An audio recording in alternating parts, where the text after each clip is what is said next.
हे बघा मित्रांनो, हे गोळा फेकचा आपला सर्कल आहे. आपण जेव्हा गोळा फेकतो तेव्हा या सर्कलला कोणताही जे आपलं चुना मारलेला त्याला पाय लागला नाही पाहिजे. जर त्या सर्कलच्या वर पाय पडला तर तो आपला फाऊल धरण्यात येईल. नंतर हे जे दोन रेषा मारलेल्या आडव्या त्या रेषेच्या गोळा फेकल्यानंतर त्या रेषेच्या समोर जर निघालो तर फाऊल देण्यात येईल. आणि नंतर आपण जर जेव्हा गोळा फेकतो स्टेपनं फेकल्यानंतर आपला तोल गेला बाहेर असा तोल गेल्यानंतर फाऊल देण्यात येईल. आणि गोळा फेकताना जर आपला पाय लागला पाठीला पाय लागून बसला तर फाऊल देण्यात येईल. आपण गोळा स्टेपनं फेकल्यानंतर असं बाहेर यायचं मागं लास्टमध्ये.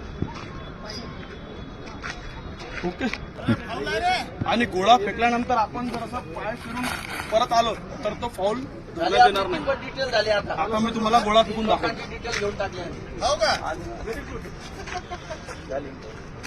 फिडिंगला दिलं की तिथे कॉन्स्टेबल हे बघा फिडिंग करायचं राहील